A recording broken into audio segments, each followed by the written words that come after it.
and welcome to Bible Body Doubling. This is where we read the stories together and we wonder out loud. I am your host, Giovanna J, here with my co-hosts, KJ5 and CSB. So, about last episode.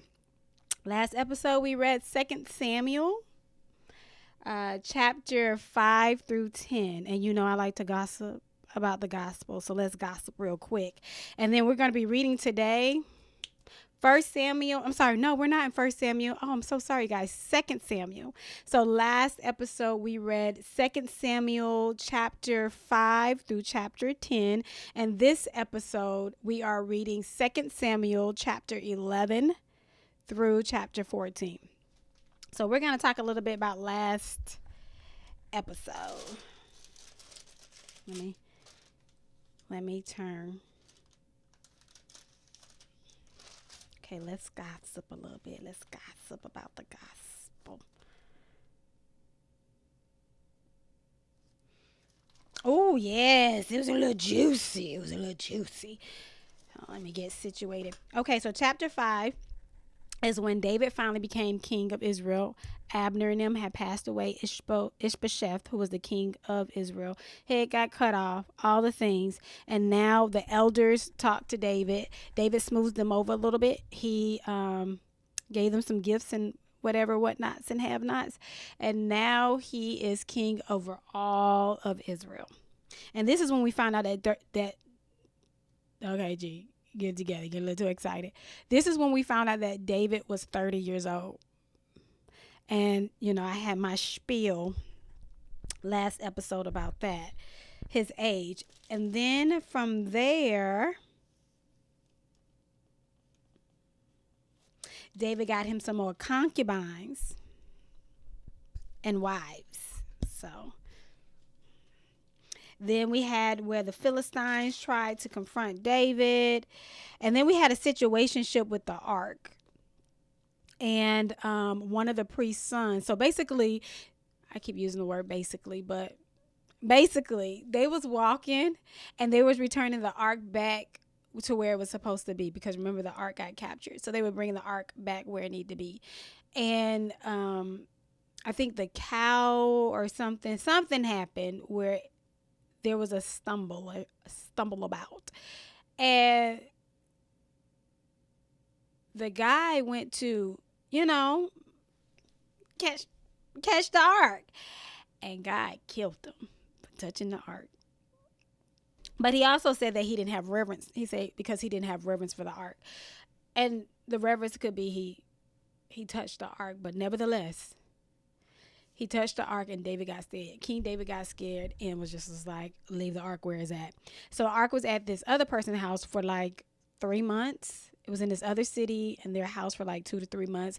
And that place was being blessed. And David was just like, wait a minute.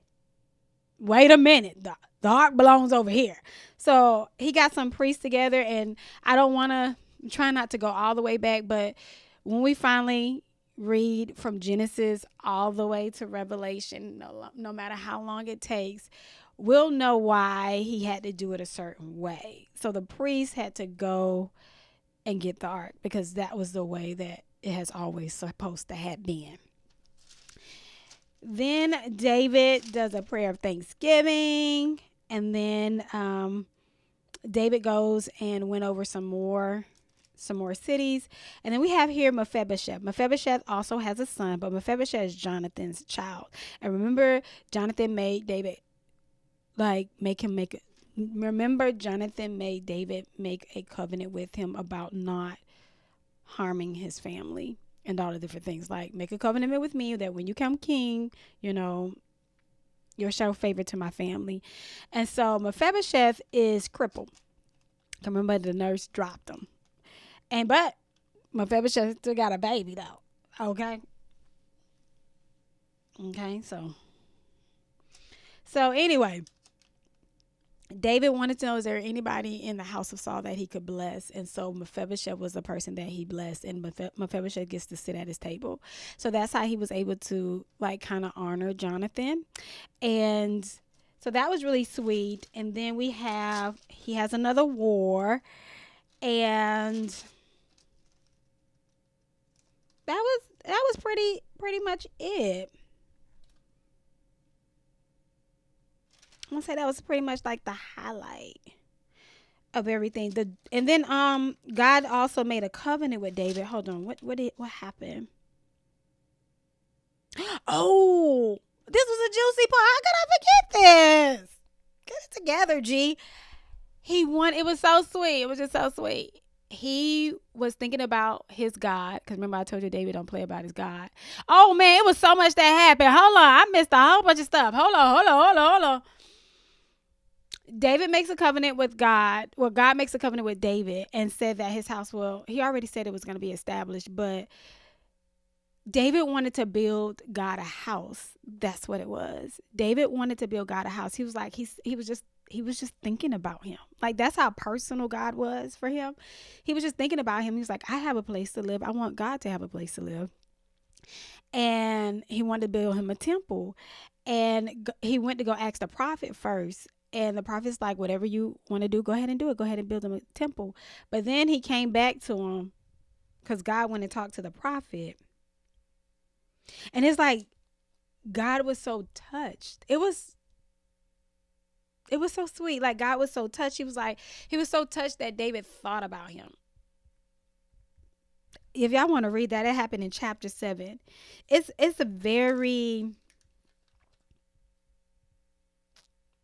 I'm looking for the word, but that was a very, it's almost like a peekaboo moment where we see like God in a different light here.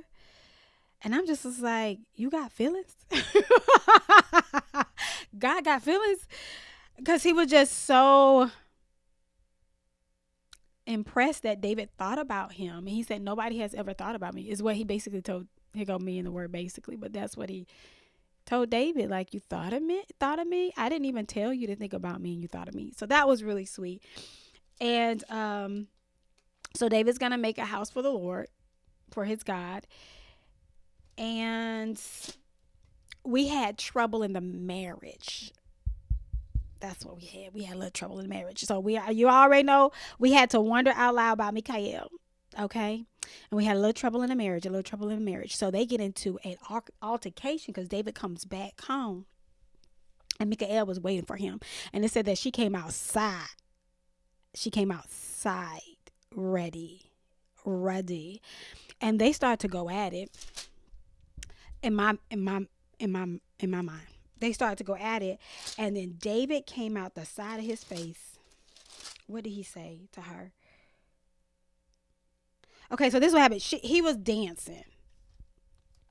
What that looked like, I'm not quite sure, and what he had on and what that was, I'm not quite sure, because it doesn't say he got naked, or it just says some of his clothes fell off.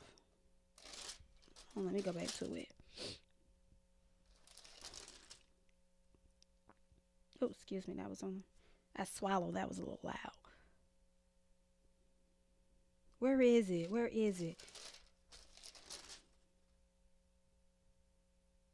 It's when it's the ark had came back and he was like excited. Ooh, that's what chapter 6, verse 20. This is where we had heated fellowship between the husband and the wife. Michael and David goes at it, and David, I'm not gonna say threw in her face, but this is a little bit of the conversation. So this is what happened. He says to Michael, okay, let me start at 20. When David returned home to bless his household, Saul's daughter, Michal, came out to meet him. How the king of Israel honored himself today, she said. He exposed himself today in the sight of the slave girls of his subjects like a vulgar person would expose himself. That's what Michal said. Then David replied to Michal. He said, it was before the Lord who chose me over your father.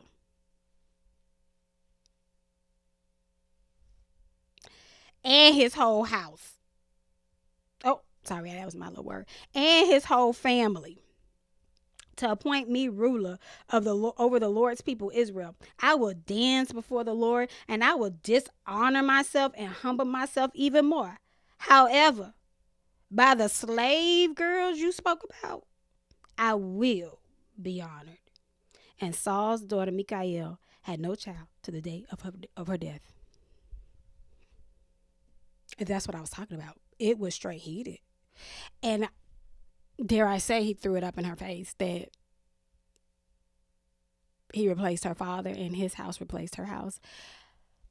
You know, I had said my piece last episode about that scene, but that was a heated scene. And now she can't have no kids. So that was real big. That was real big. Then David in the temple. Mephibosheth, he now eats at the king's table. And I went back. Remember I told you all, I was like, that scene where it says that David despised the blind and the lame.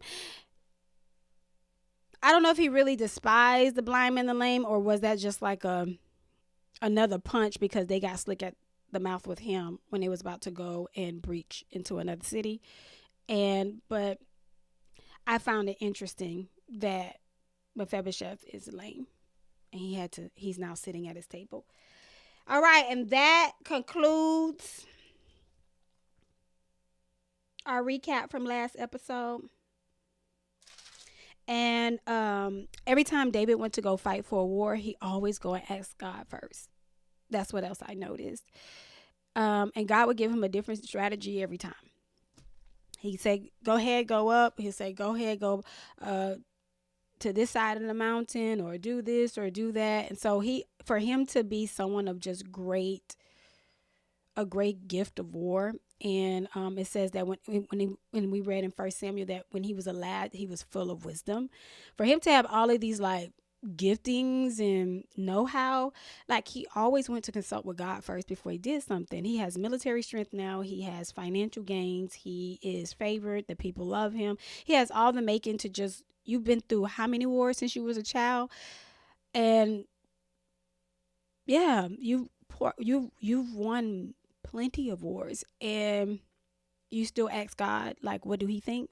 And I think that shows a lot to me of how intimate him and his God's relationship is. Just very intimate and how tangible God is to him and how real God is to him. Like the fact that God went to go talk to the prophet because he overheard David wanted to make a house for him.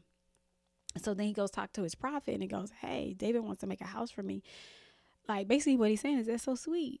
You know? Anyway. This episode is going to be real good, y'all. This is, let me see. Got my little notes here. This is episode 11 through 14, right? Yes.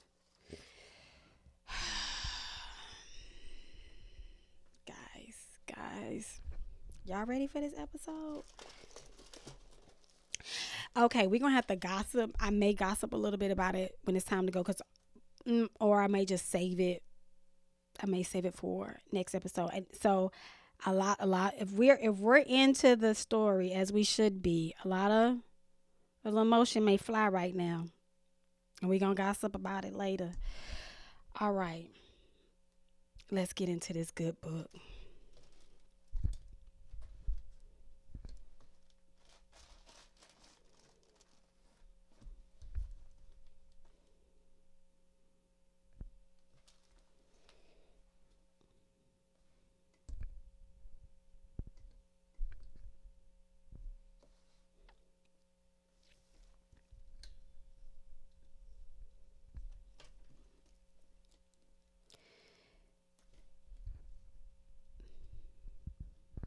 In the spring, when kings marched out to war, David sent Joab with his officers and all Israel. They destroyed the Ammonites and besieged Rabbah.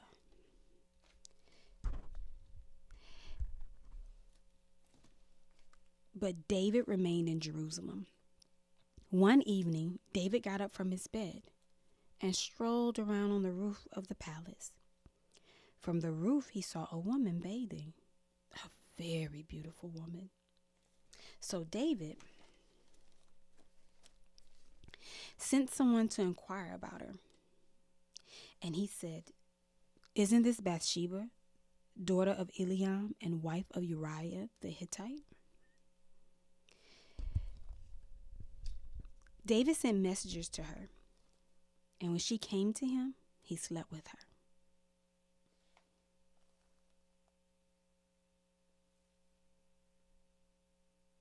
So, okay. Now, mind you, I got some thinking thoughts, but he is a king, and whatever he asks for, he can have. Now, we don't know if Bathsheba wanted to go. We don't know if she was forced to go. But 9 out of 10, which is 10 out of 10 for me for this situation, she didn't have much of a choice. So what that made King David? And you know I love him, but we got to call a spade, okay?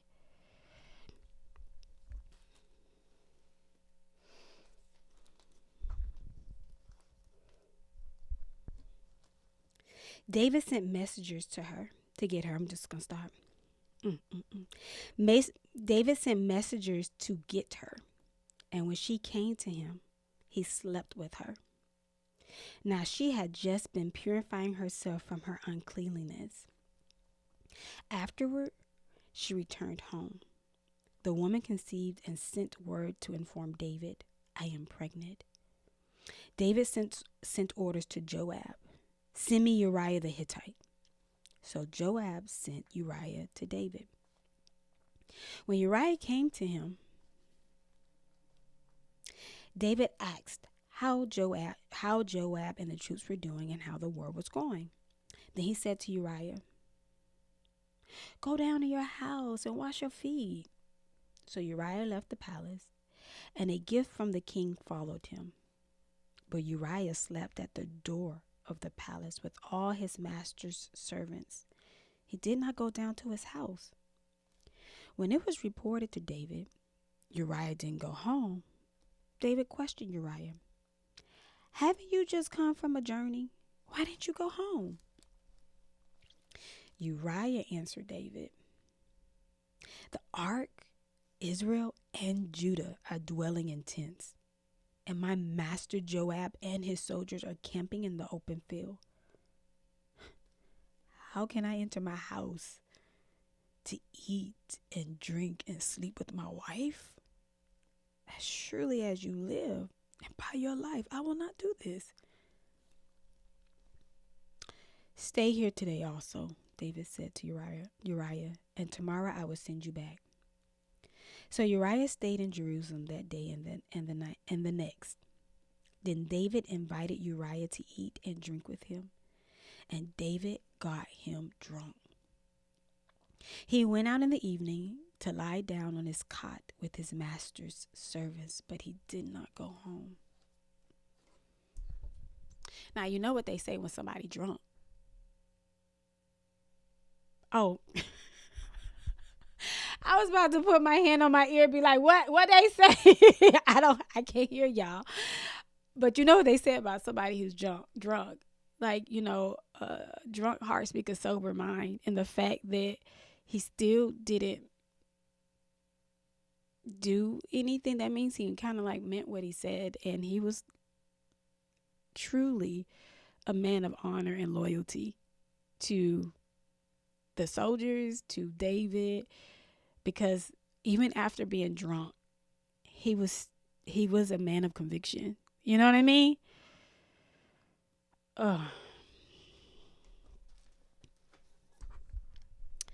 The next morning, David wrote a letter to Joab and sent it with Uriah. In the letter he wrote,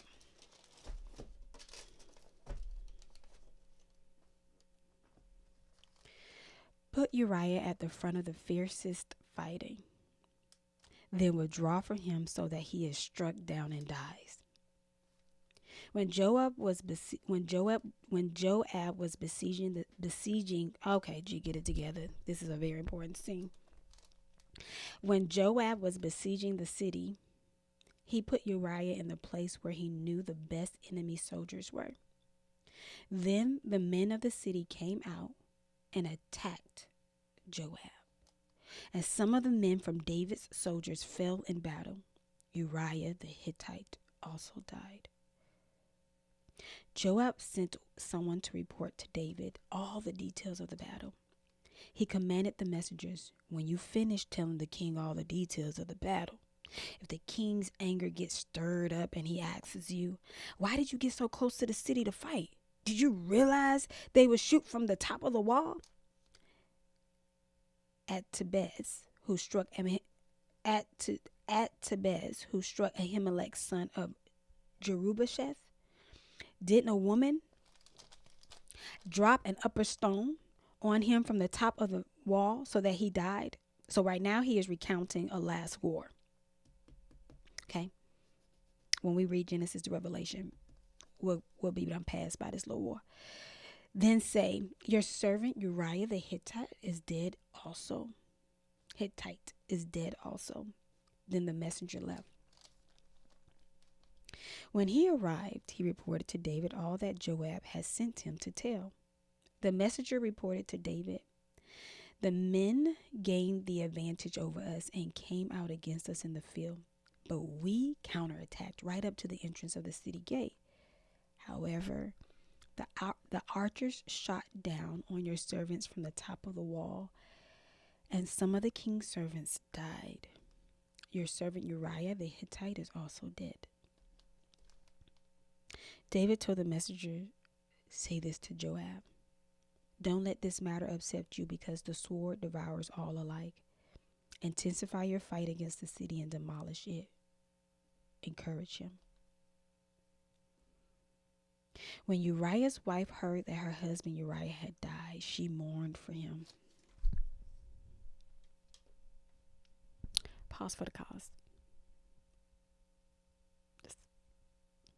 This is heavy. Okay, let's gossip just a little bit. So you got King David, who I fell in love with, and such noble character, all of these things, all the way up until, and I'm trying to think, like, why would you do that? Why would you do that to one of your loyal men who fight with you and fought for you? Like, why would you do that? So Uriah being also a soldier, like, you knew that was his wife.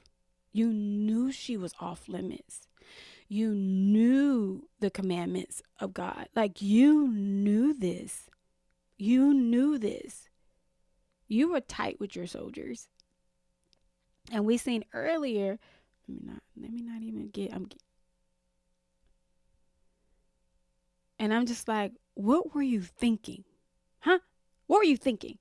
And then, this just breaks my heart, because, like,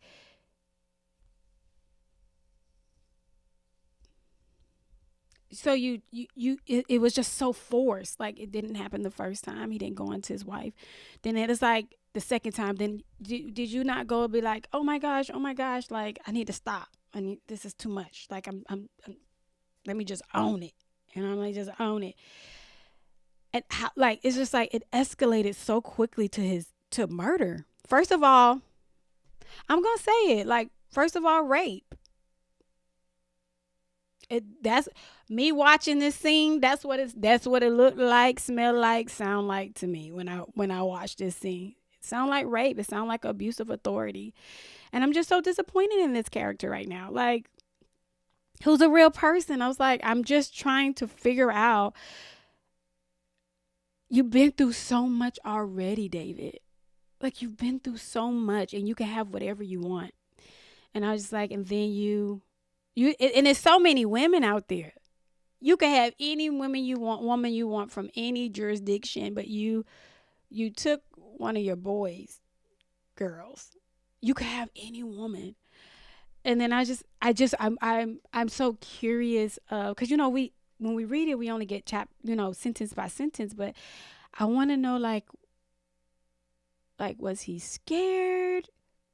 Who he was trying to keep face with, because you and God so tight. Like, you thought he wasn't gonna see that? Like, what was the or was that you just wanted what you wanted? We all get there, right? We just want what we want.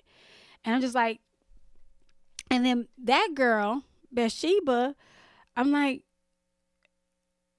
I pray you love your husband because you mourn for him, right? One can surmise, like, you loved your husband, you mourned for him, you pregnant from another man, he's the king.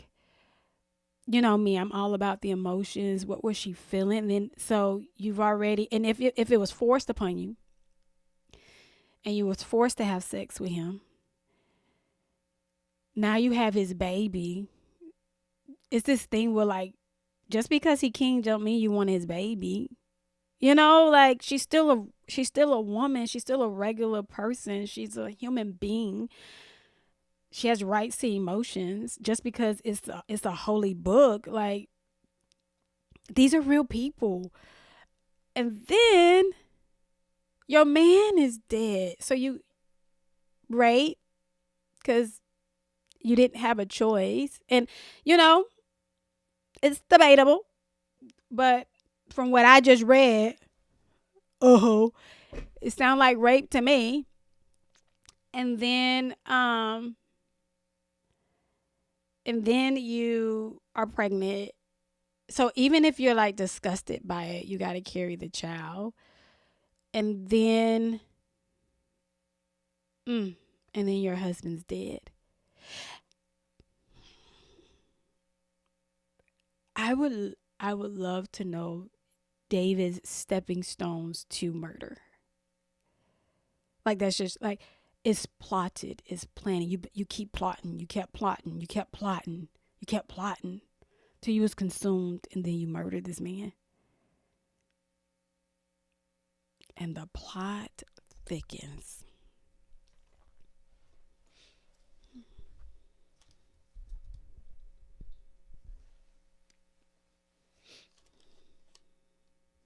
Let's see, where are we? When Uriah's wife heard that her husband Uriah had died, she mourned for him. When the time of mourning ended, David had her brought to his house. She became his wife and bore him a son. However, the Lord considered what David had done to be evil. Second of all, look how long God let it go on.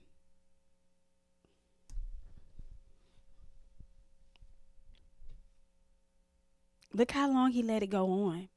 Let's talk about it. So how long it takes to carry a child? 10 months, right? It's the first month, then it's the 9 months. 10 months, right? Technically, if I'm not mistaken. And she has the baby. So you let this go on for close to a year. You ain't saying nothing. You was out here quiet. Yeah, he was silent. And yeah, like, I wonder why. Let's wonder out loud a little bit. I wonder why God was silent for all that time. Because there is an injustice. And he was quiet all that time. For almost a year. So David probably thought he got away scot clean. I wonder, did he still go to the temple? Did he still pray? Did he still worship? I'm feeling some type of way. Okay, I still love him. But I'm feeling some type of way. Like, was he like super hypocritical? Yeah, no. I wonder if Mikael got wind of it. Yeah, no. This is scandalous.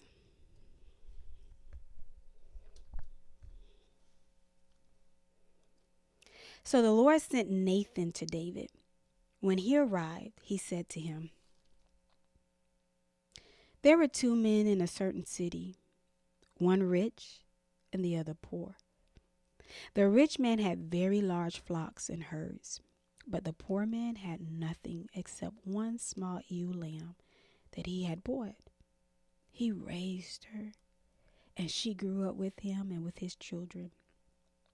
From his meager food she would eat, from his cup she would drink, and in his arms she would sleep. She was like a daughter to him.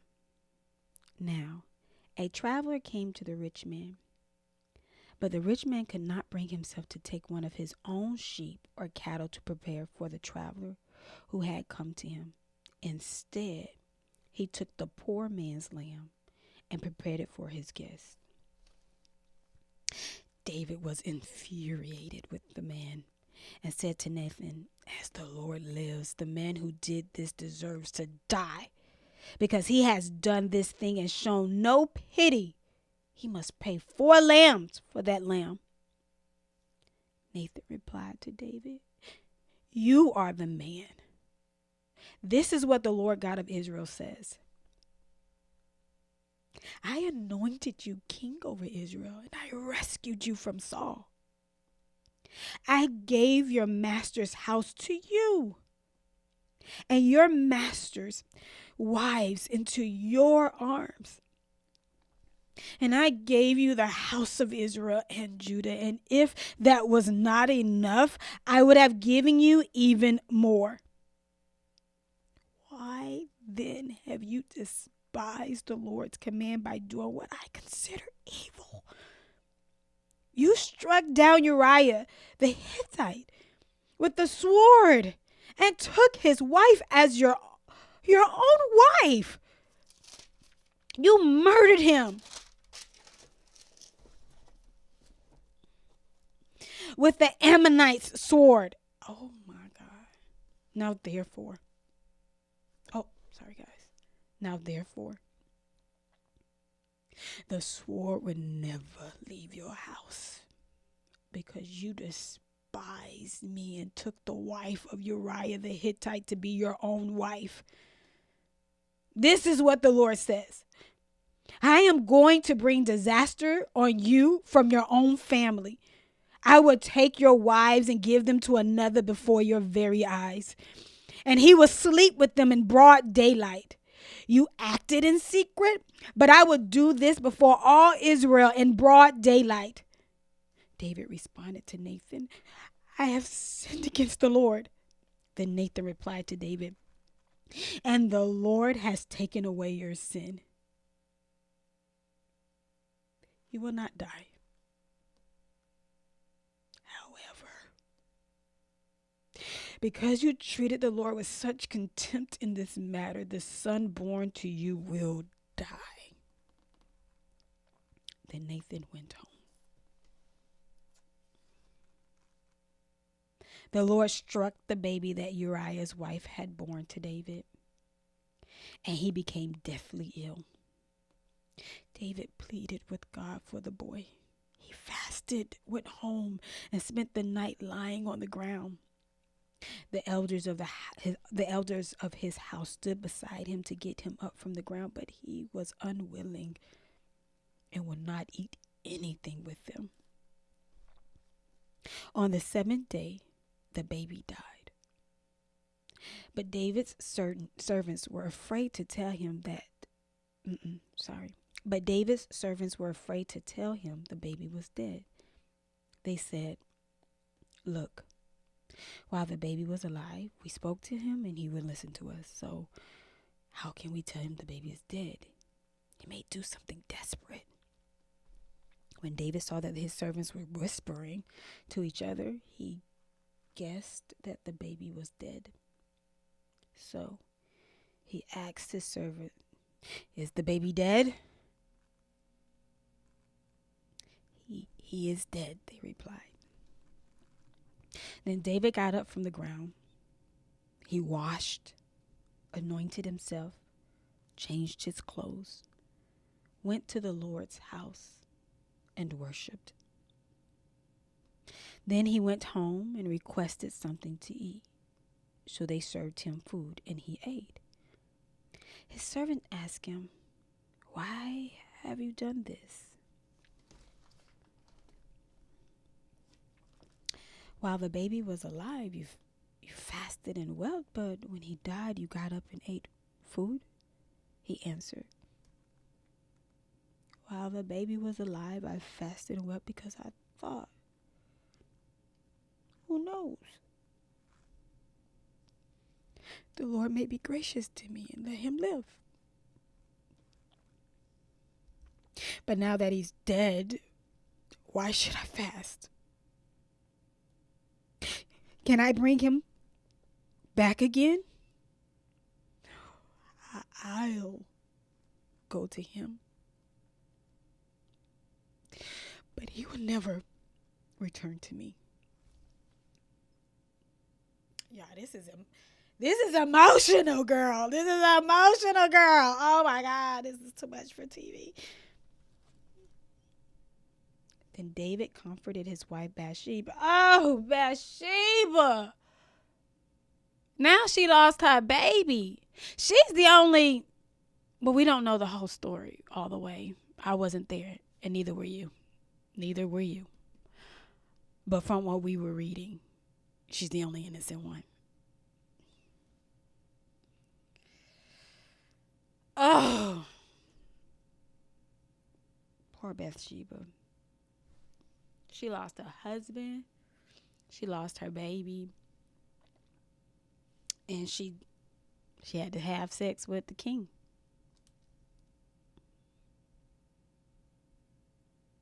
He went to her and slept with her. She gave birth to a son and named him Solomon.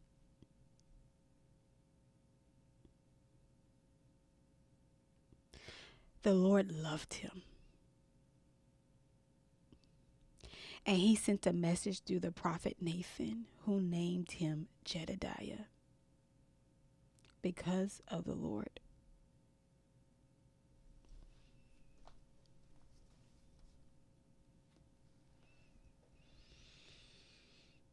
Joab fought against Rabbah. I feel like I should say close sing. Close sing. Because that was heavy. Joab fought against Rabbah of the Ammonites. I wonder how Joab felt. You know, we all could be a little bit of petty betties. You know, a little petty betties. And like, you got on me about what I did to Abner, right?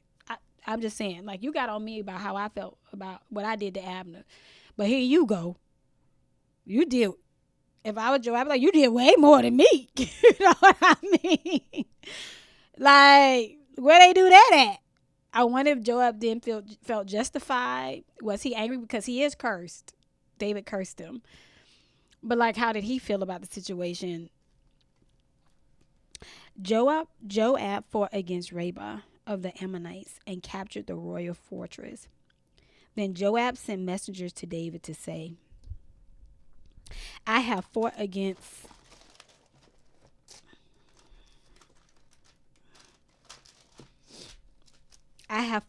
Rabbah and have also captured its water supply. Now therefore, assemble the rest of the troops, lay siege to the city, and capture it. Otherwise, I will be the one to capture the city, and it will be named after me. So David assembled all the troops and went to Rabbah. He fought against it and captured it. He took the crown from the head of their king, and it was placed on David's head. The crown weighed 75 pounds of gold, and it had a precious stone in it. In addition, David took away a large quantity of plunder from the city. He removed the people who were in the city and put them to work with saws, iron picks, and iron axes, and to labor at brick making. He did the same to all the Ammonites' cities. Then he and all his troops returned to Jerusalem.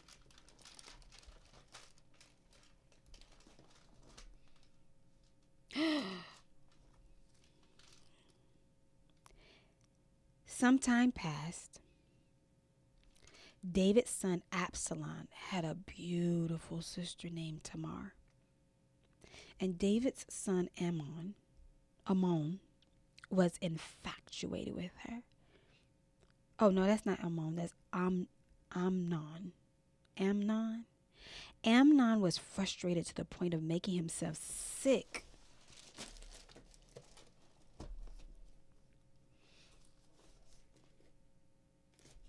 Sick over his sister Tamar because she was a virgin, but it seemed impossible to do anything to her. Amnon had a friend named Jonadab, a son of David's brother Shemiah. Jonadab was a very shrewd man, and he asked Amnon, "Why are you, the king's son, so miserable every morning? Won't you tell me?" Amnon replied, "I'm in love with Tamar, my brother Absalom's sister." Jonadab said to him, "Lie down on your bed and pretend you sick. When your father comes to see you, say to him, 'Please let my sister Tamar come and give me something to eat. Let her prepare me a meal in my presence so I can watch and eat from her hand.'" So Amnon lay down and pretended to be sick. When the king came to see him, Amnon said, "Please let my sister Tamar come and make a couple of cakes in my presence so I can eat from her hand." David sent word to Tamar at the palace, "Please go to your brother Amnon's house and prepare a meal for him." Then Tamar went to his house while Amnon was lying down. She took dough, kneaded it, made cakes in his presence, and baked them. She brought the pan and set it down in front of him, but he refused to eat. Amnon said, "Everyone leave me." And everyone left him. "Bring the meal to my bedroom," Amnon told Tamar, "so I can eat from your hand." Tamar took the cakes she had made and went to her brother Amnon's bedroom. When she brought them to him to eat, he grabbed her and said, "Come sleep with me, my sister." "Don't, my brother," she cried. "Don't disgrace me, for such a thing should never be done in Israel. Don't commit this outrage. Where could I ever go with my humiliation? And you will be like one of the outrageous fool in Israel. Please speak to my king. Please speak to the king, for he won't keep me from you." But he refused to listen to her. And because he was stronger than she was, he disgraced her by raping her. So Amnon hated Tamar with such intensity that the hatred he hated her with was greater than the love he had loved her with. "Get out of here," he said. "No," she cried. "Sending me away is much worse than the great wrong you've already done to me." But he refused to listen to her. Instead, he called to the servants who waited on him. "Get this away from me. Throw her out and bolt the doors behind her." Amnon's servant threw her out and bolted the door behind her. Now Tamar was wearing a long-sleeved garment, because this is what the king's virgin daughters wore. Tamar put ashes on her head and tore the long-sleeved garment she was wearing. She put her hand on her head and went away crying out. Her brother Absalom said to her, "Has your brother Amnon been with you?" "Be quiet for now, my sister. He is your brother. Don't take this to heart." So Tamar lived as a desolate woman in the house of her brother Absalom. This is so sad. Mm, this is so sad. When King David heard about all these things, he was furious.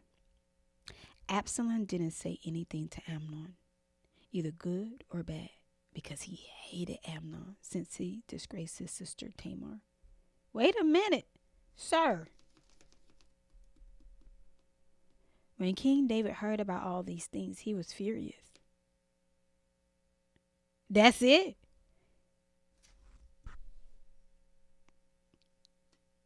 2 years later,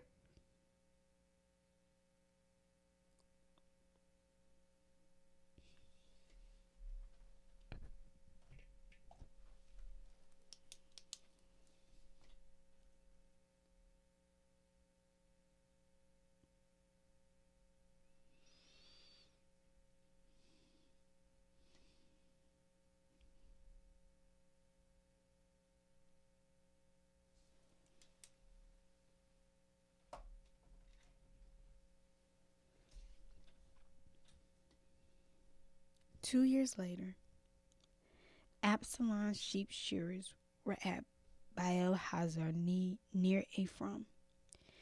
And Absalom invited all the king's sons. Then he went to the king and said, Your servant had just hired sheep shearers. Will the king and his servants please come with your servant? The king replied to Absalom, No, my son, we should not all go, or we will be a burden to you. Although Absalom urged him, he wasn't willing to go, though he did bless him. If not, Absalom said, Please let my brother Amnon go with us.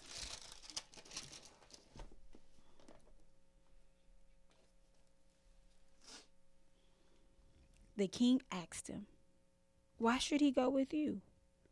But Absalom urged him. So he sent Amnon and all the king's sons. Now Absalom commanded his young men, Watch Amnon until he is in a good mood from the wine. When I order you to strike Amnon, then kill him. Don't be afraid. Am I not the one who has commanded you? Be strong and valiant. So Absalom's young men did to Amnon just as Absalom had commanded. Then all the rest of the king's sons got up and each fled on his mule. While they were on the way, a report reached David. Absalom struck down all the king's sons. Not even one of them survived. You see? Ain't this like news? In response, the king stood up, tore his clothes, and laid down to the ground. All his servants stood by with their clothes torn. But Jonadab, son of David's brother Shimei, spoke up, My lord, must not think they have killed all the young men, the king's sons, because only Amnon is dead. In fact, Absalom has planned this ever since the day Amnon disgraced his sister Tamar. Mind you, this the spook who told the guy to do that. Ain't that the spook?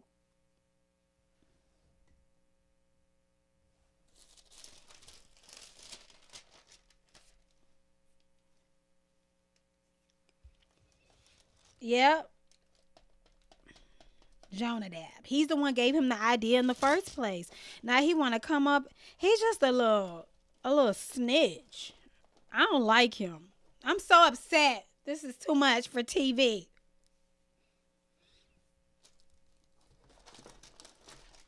He just out here starting ruckus.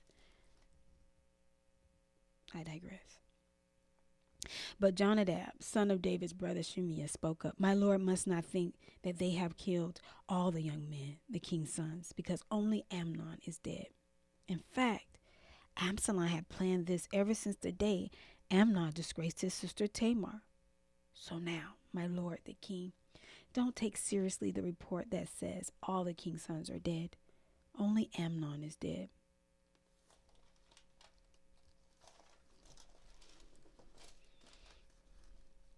Meanwhile, Absalom had fled.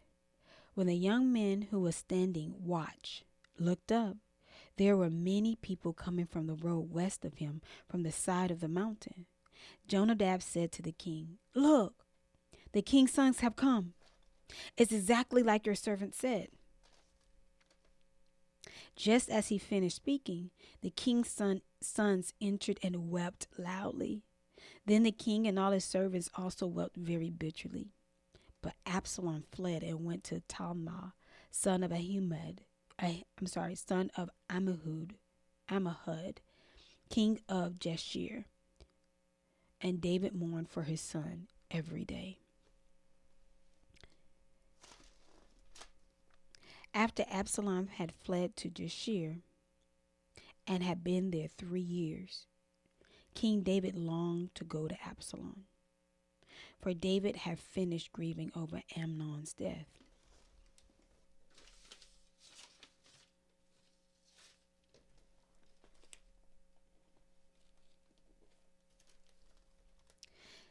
Joab, son of Zeruiah, realized that the king's mind was on Absalom. So Joab sent someone to Tekoa to bring a wise woman from there. He told her, "Pretend to be in mourning, dress in mourning clothes, and don't put on any oil. Act like a woman who has been mourning for the dead for a long time. Go to the king and speak these words to him." Then Joab told her exactly what to say.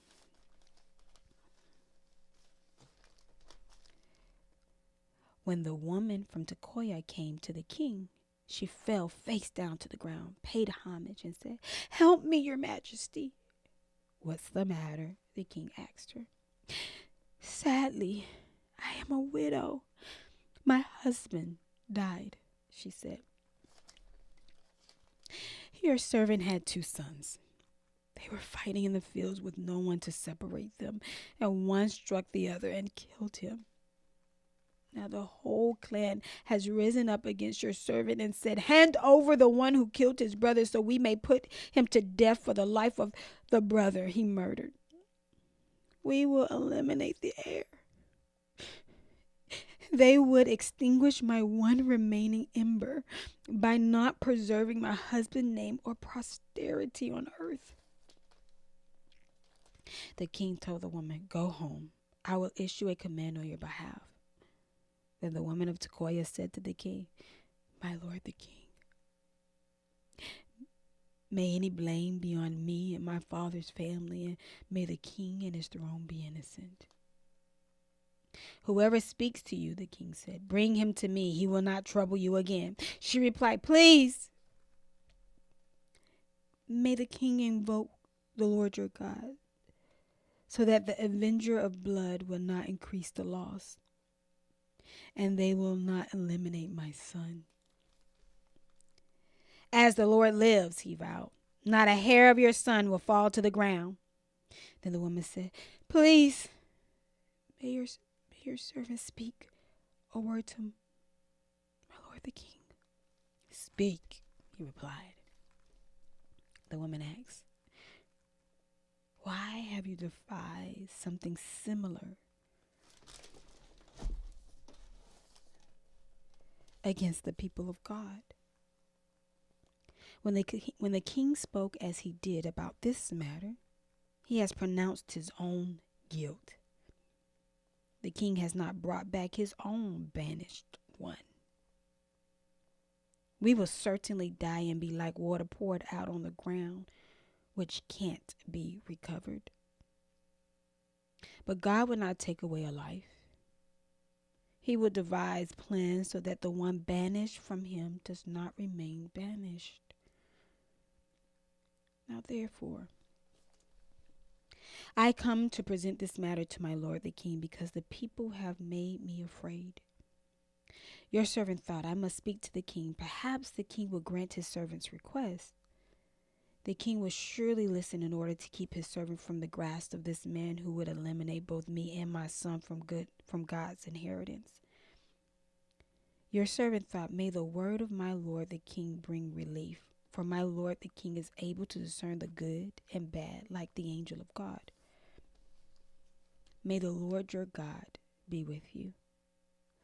Then the king answered the woman, I'm going to ask you something. Don't conceal it from me. Let my lord the king speak, the woman replied. The king asked, Did Joab put you up to all of this?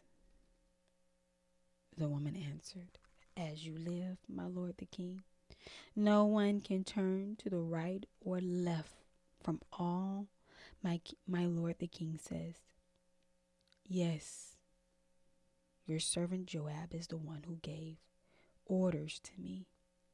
He told your servant exactly what to say. Joab, your servant, has done this to address the issue indirectly.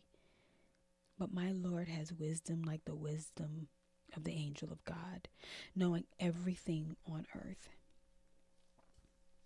Then the king said to Joab, I hereby grant this request. Go bring back the young man Absalom. Joab fell with his face to the ground in homage and blessed the king. Today, Joab said, your servant knows I have found favor with you, my lord the king, because the king has granted the request of your servant. I wonder why Joab cares so much. Why do you care? Like, that's not your son. Like, why did he care so much that whether or not Absalom is here? So Joab got up, went to Jeshurun, and brought Absalom to Jerusalem. However, the king added, he may return to his house, but he may not see my face. He's doing all that for Amnon, but he didn't do anything for Tamar.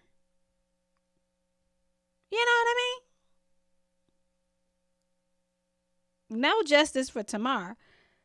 But Amnon, and Absalom was the one who stuck up for his sister. And he's still kind of banished in a way. You know what I mean? So Absalom returned to his house, but he did not see the king. No man in all Israel was as handsome and highly praised as Absalom. From the sole of his foot to the top of his head, he did not have a single flaw. When he shaved his head, he shaved it at the end of every year because let me do that again. When he shaved his head, he shaved it at the end of every year because his hair got so heavy for him that he had to shave it off. He would weigh the hair from his head, and it would be 5 pounds according to the royal standard. 3 sons were born to Absalom, and a daughter named Tamar. Aww. You think that was a namesake for his sister? Because she wasn't going to get married. She was a desolate woman, and she wasn't going to have no kids. So I wonder if that was a little homage to her, for her misfortune, who was a beautiful woman. Absalom resided in Jerusalem 2 years, but never saw the king. So that's 5 years in total. 3 years he was banished, and then 2 more years. Then Absalom sent for Joab in order to send him to the king, but Joab was unwilling to come to him. So he sent again, a second time, but he still would not come. Then Absalom said to his servant, See, Joab has a field right next to mine, and he has barley there. Go and set fire to it. So Absalom's servant set the field on fire.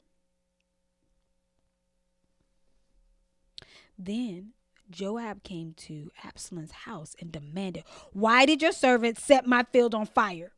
Look, Absalom explained to Joab, I sent for you and said, Come here. I want to send you to the king to ask, Why have I come back from Jeshurun? I'd be better off if I were still there. So now let me see the king. If I'm guilty, let him kill me. It sounds real bratty. It sounds like a kid. It sounds like a kid. Joab went to the king and told him. So David summoned Absalom, who came to the king and paid homage with his face to the ground before him. Then the king kissed Absalom.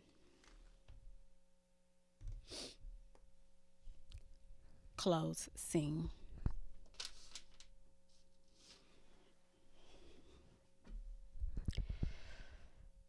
Ooh. Okay, we gonna gossip about it next episode. But thank you so much for allowing me to read to you. This is Bible Body Doubling, and it is sponsored by the Gardener's House. Till I read to you next time.